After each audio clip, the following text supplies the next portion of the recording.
भरधाव अज्ञात वाहनाने एका दुचाकीला धडक दिल्याने दोन गृहस्थ गंभीररीत्या जखमी झाल्याची घटना दिनांक 2 जुलै रोजी सकाळी 10:30 वाजता रिसोड लोणार मार्गावर साखरा फाट्याजवळ घडली. चंद्रकांत आप्पा बेले राहणार रिसोड व कुंडलिक मुंडे राहणार आगरवाडी तालुका रिसोड जिल्हा वाशिम असे जखमीचे नाव असून स्थानिक नागरिकांच्या मदतीने दोघांनाही रिसोड येथे एका खासगी रुग्णालयात उपचारार्थ दाखल करण्यात आले.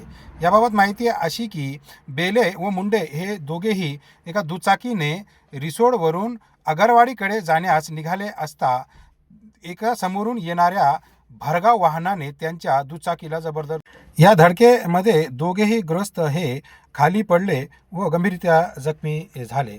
घटनेची माहिती मिळताच रिसोड शहर येणाऱ्या जाणाऱ्यांनी घटनास्थळी गर्दी केली. धडक देणारा वाहन हे पिकअप असल्याची माहिती समोर येत असून सदर वाहन हे घटनास्थळावरून पसार झाला. सध्या स्थितीत दोघांचाही रिसोड येथील एका खाजगी रुग्णालयात उपचार असून घटनेची माहिती मिळताच रिसोड पोलीस स्टेशनचे कर्मचाऱ्यांनी घटनास्थळ गाठून घटनेची पाहणी केली व सदर जखमींना विचारपूस करण्यासाठी खाजगी रुग्णालयात पोहोचले आहे.